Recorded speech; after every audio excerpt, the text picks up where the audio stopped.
सत्य समाचार, निष्पक्ष समाचार, समाज बदल्ने हाम्रो अभियान। नमस्कार, यो हो टाइम समाचार। सुरु गरौँ स्थानीय तह मनोनयन दर्ता सम्बन्धी समाचारबाट।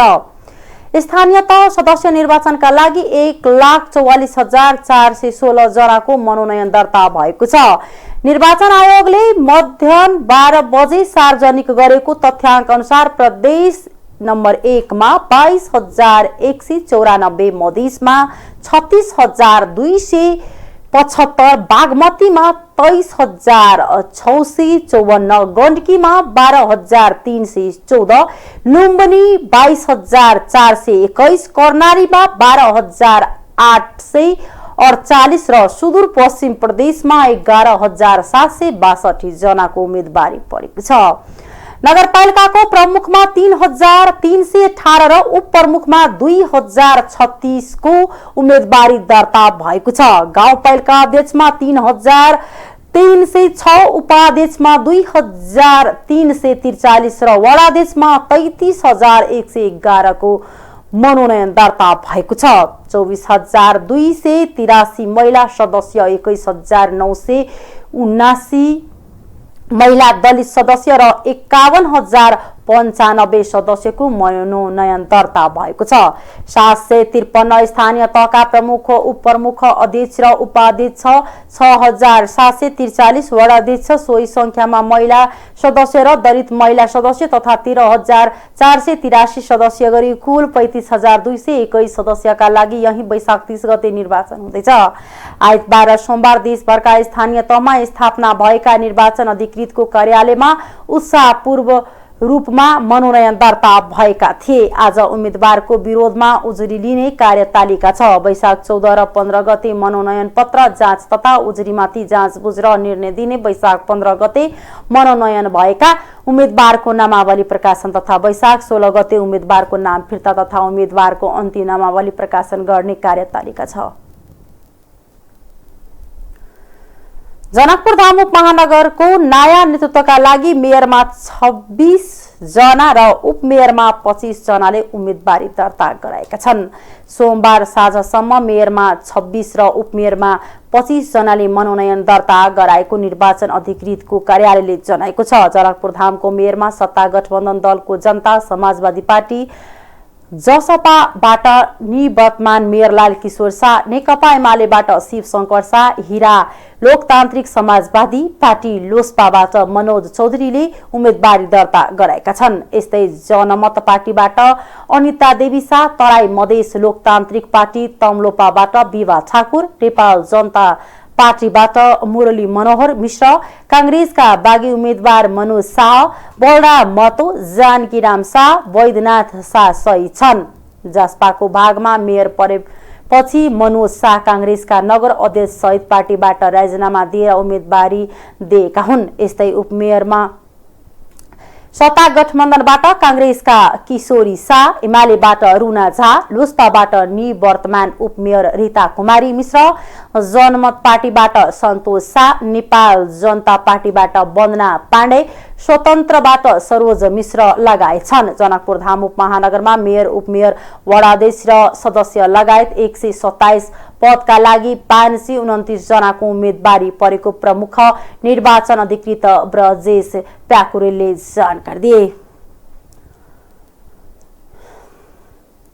आसन्न स्थानीय तह निर्वाचनका लागि उम्मेदवारी दर्ता गराएका उम्मेदवारहरू घर दैलो अभियानको तयारीमा जुटेका छन्। गाउँ गाउँका मतदाताहरूलाई आफ्नो पक्षमा रिझाउन उम्मेदवारहरू घर दैलो अभियान सुरु गर्ने तयारी छन्। विभिन्न दलका उम्मेदवारहरू आफ्नो पार्टीको घोषणा पत्र र एजेन्डा बोकेर मतदाताहरूको घर घरमा पुग्ने तयारीमा छन् भने स्वतन्त्र उम्मेदवारहरू आफ्नो व्यक्तिगत एजेन्डा सुनाउँदै मतदाताहरूसँग मत माग्न थालेका छन्। उम्मेदवारी दर्ता गराएसँगै हामी घर दैलो सुरु गर्ने तयारीमा छौं। जसपाका तर्फबाट जनकपुर धाम उपमहानगरपालिकाका नगर प्रमुखका उम्मेदवार लाल किशोर शाहले भने हुन त पहिलादेखि नै जनताको घर घरमा पुग्दै आएका थियो, तर अब गठबन्धनका सबै उम्मेदवारलाई सँगै लिएर घर दैलोमा जान्छौ।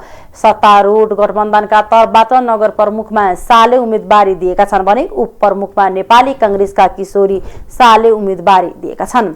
यस्तै नेकपा एमालेका उम्मेदवारहरूले पनि घर दैलो अभियानलाई पनि आजैदेखि तीव्रता दिने बताएको छ। हामीले हिजो उम्मेदवारी दर्ता गरायो र अब घर दैलो अभियान सुरु गर्छौं। नेकपा एमालेका तर्फबाट जनकपुर धामका नगर प्रमुखका उम्मेदवार शिवशंकर शाह हिराले भने, पहिलो उम्मेदवारीकै टुङ्गो लागेको थिएन, त्यही भएर राम्ररी घर दैलो र प्रचार प्रसार गर्न सकेको थिएन। अब उम्मेदवारी दर्ता भइसकेकाले जनताको घर घरमा पुग्छौ।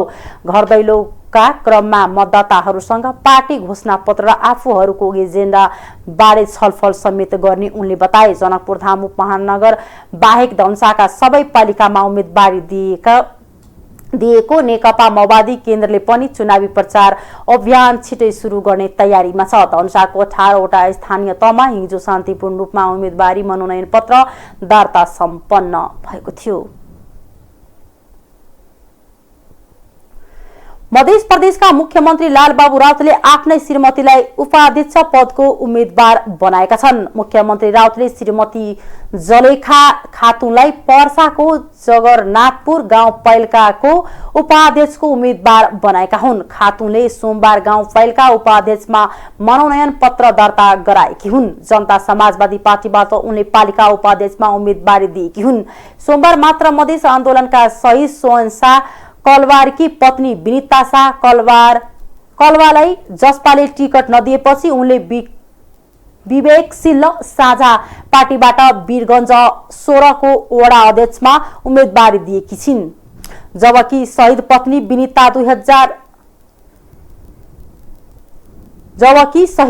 विनिता 2074 को निर्वाचनमा महिला सदस्यमा जसपाबाटै निर्वाचित भएकी थिइन्। पार्टी र राजनीतिमा सक्रिय नरहेकी जलेखा खातुनलाई मुख्यमन्त्री राउतले आफ्नो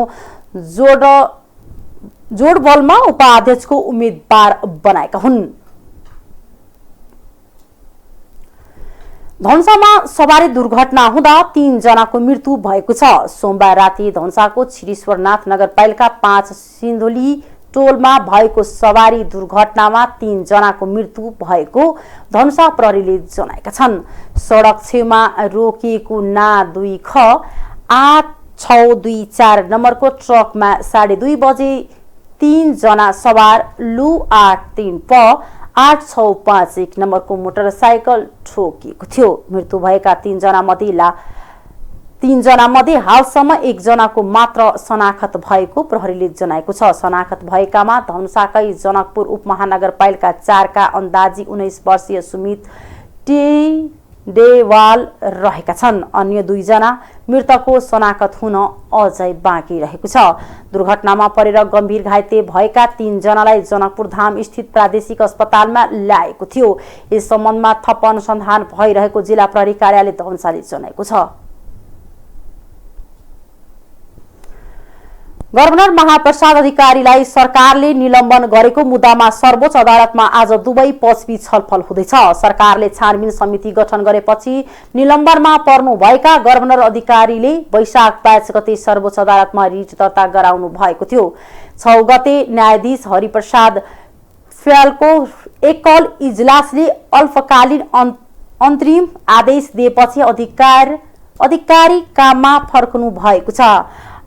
अन्तरिम आदेशलाई निरन्तरता दिने वा नदिने भन्ने सम्बन्धमा निर्णय गर्न आज दुवै पक्षबीच छलफल हुँदैछ। सर्वोच्च अदालतले अन्तरिम आदेशलाई निरन्तरता दिएमा गभर्नर अधिकारीले मुद्दाको अन्तिम किनारा नलागेसम्म काम गर्न पाउनुहुने छ, तर अदालतले अन्तरिम आदेशलाई निरन्तरता नदिएमा गभर्नर अधिकारी निलम्बनमा पर्नुहुनेछ। यस्तो अवस्थामा सरकारले गठन गरेको छानबिन समितिले अन्तिम प्रतिवेदन दिई कारबाही लागि सिफारिस गरेर कारबाही भएमा पदमुक्त हुनुहुन्छ भने छानबिन समितिले कारबाही गर्नु नपर्ने प्रतिवेदन दिएको अवस्थामा नियमित कामकाज गर्न पाउनुहुनेछ। गएको चैत्र 24 गतेको मन्त्री परिषद बैठकले बैंकिङ प्रणालीको गोप्य सूचनाहरू चुहाएको लगायतका आरोप लगाउँदै छानबिनका लागि सरकारले समिति गठन गरेसँगै अधिकारी स्वत निलम्बनमा पर्नु भएको थियो। आर्थिक समाचार।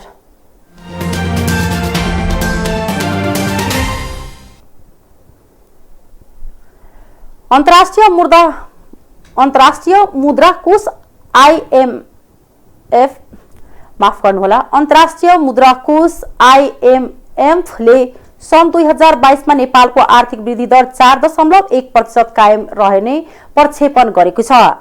IMF ले यो वर्ष नेपालका लागि बहुराष्ट्रिय निकायहरू, विश्व बैंक र एसियाली विकास बैंकले यसअघि गरेको प्रक्षेपणको निकट रहेर आर्थिक वृद्धि दरको प्रक्षेपण सार्वजनिक गरेको हो। यसअघि विश्व बैंकले पनि 3.7% आर्थिक वृद्धि दर कायम रहने प्रक्षेपण गरेको थियो। तर सरकारले भने बजेट मार्फत 7% हाराहारीको आर्थिक वृद्धि दर कायम गर्ने लक्ष्य लिएको छ। IMF का अनुसार एसियाली भेगका विकासशील मुलुकमा औसत 5.4% को आर्थिक वृद्धि दर कायम रहनेछ। एसियाका विकसित मुलुकको भने 2.7%।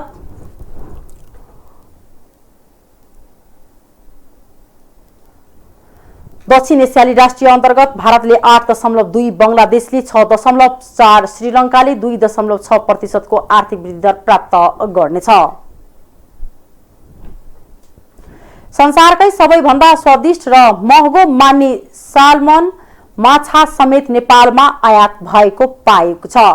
प्रशान्त महासागरमा पाइने सो माछा संसारभर नै लोकप्रिय छ। नेपालमा वैदेशिक मुद्राको चाप परेको तथा कोरोना महामारीका कारण पर्यटक आवागमन समेत कम भएका बेला नेपालमा भित्री आएको प्रशान्त महासागरको माछाबारे जिज्ञासा जाग्नु स्वाभाविक हो। भन्सार विभागले सार्वजनिक गरेको चालू आर्थिक वर्षको 9 महिनाको विवरणमा 2718 किलो साल्मन माछा आयात भएको देखिन्छ। त्यस्तै विभागको विवरण अनुसार सोही माछाको अन्य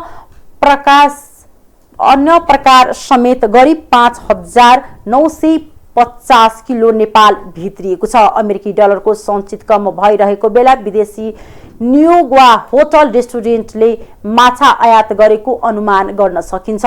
ती माछाको आयात मूल्य 1,91,54,000 बराबर छ। उक्त माछाको आयातबाट सरकारले 59,13,000 बराबरको राजस्व प्राप्त गरेको छ। नेपाल आयात गर्ने वस्तुमा एक रमाइलो विवरण हो।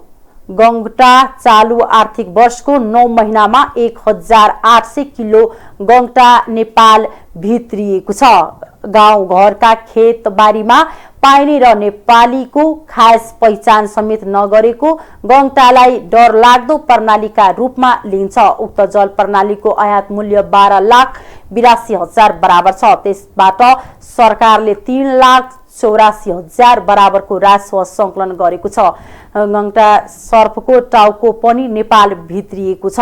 विभागका अनुसार 9 महिनाको अवधिमा 62 किलो पैठारी भएको छ। त्यसको लागत मूल्य 1,29,000 बराबर छ। सरकारले 39,000 राजस्व संकलन गरेको छ। सुक्खा माछाको आयातको विवरण पनि त्यस्तै छ। विभागका अनुसार 2,95,061 किलो सुक्खा माछा आयात गर्दा सरकारले 2,95,02,000 बराबर राजस्व संकलन गरेको छ। त्यस्तो माछाको आयात मूल्य 9,66,81,000 बराबर छ। नेपालमा बढी मात्रामा आयात हुनेमा क्याटफिस समेत देखिएको छ। 9 महिनाको अवधिमा 3,48,750 किलो क्याटफिसको आयात मूल्य 8,39,07,000 बराबर छ। त्यसबाट सरकारले 2 करोड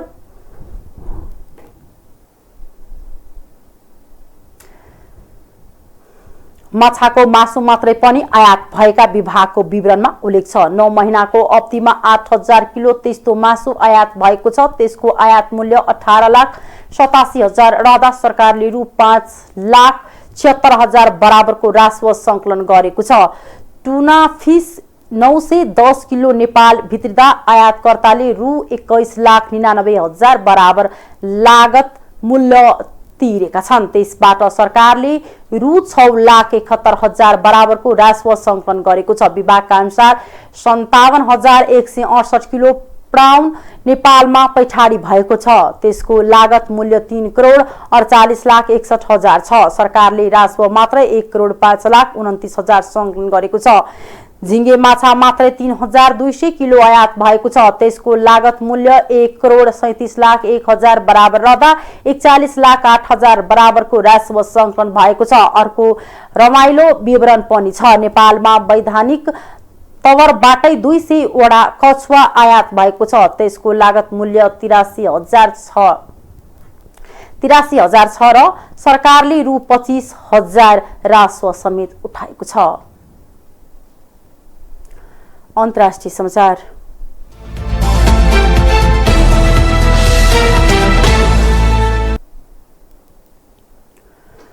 अमेरिकी विदेश मन्त्री एन्टोनी ब्लिकेन र रक्षा मन्त्री लोयड अस्टिनले युक्रेनका राष्ट्रपति भोलोदोमिर जेलेन्स्कीसँग भेटवार्ता गर्नुभएको छ। रुसले आक्रमण थालेपछि भएको अमेरिकी उच्च अधिकारीहरूको भ्रमणका क्रममा रक्षा सहयोग, रुसमाथिको प्रतिबन्ध थप बलियो बनाउने, युक्रेनलाई आर्थिक सहयोग र सुरक्षा ग्यारेन्टीबारे छलफल गरेको युक्रेनले निकालेको विज्ञप्तिमा उल्लेख छ। अमेरिकाले युक्रेनका लागि 3.4 बिलियन अमेरिकी डलर रक्षा सहयोग उपलब्ध गराएको छ। आर्थिक सहायता कार्यक्रममा युक्रेनका राष्ट्रपति जेलेन्स्कीले अमेरिकाले युक्रेनलाई द्वन्द्वपछिको पुनःप्रान्तिमा मद्दत गर्ने र अमेरिकी बजारमा युक्रेनी सामानको पहुँचलाई सहज बनाउने आशा रहेको बताउनुभयो। उहाँले रुसलाई थप प्रतिबन्ध लगाउने अवधारणा पत्र अमेरिकी पक्षलाई हस्तान्तरण गर्दै रुसमाथि थप प्रतिबन्ध लगाउन पनि आग्रह गर्नुभएको छ।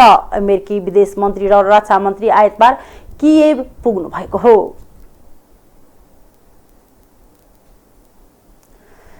रुसले युक्रेन मामिलामा पश्चिमा देशहरूको क्रियाकलापले तेस्रो विश्वयुद्धको जोखिम बढेको बताएको छ। रुसी विदेश मन्त्री सर्गेई लाभरोभले युक्रेनलाई उस्काउने, भड्काउने र हतियार दिने पश्चिमा देशको मनोवृत्तिले तेस्रो विश्वयुद्धको खतरा वास्तविकतातर्फ उन्मुख भएको बताउनु भएको समाचार संस्था एएफपीले जनाएको छ। पश्चिमा देशले युक्रेनलाई रुससँग शान्ति वार्ता गर्नबाट रोकेको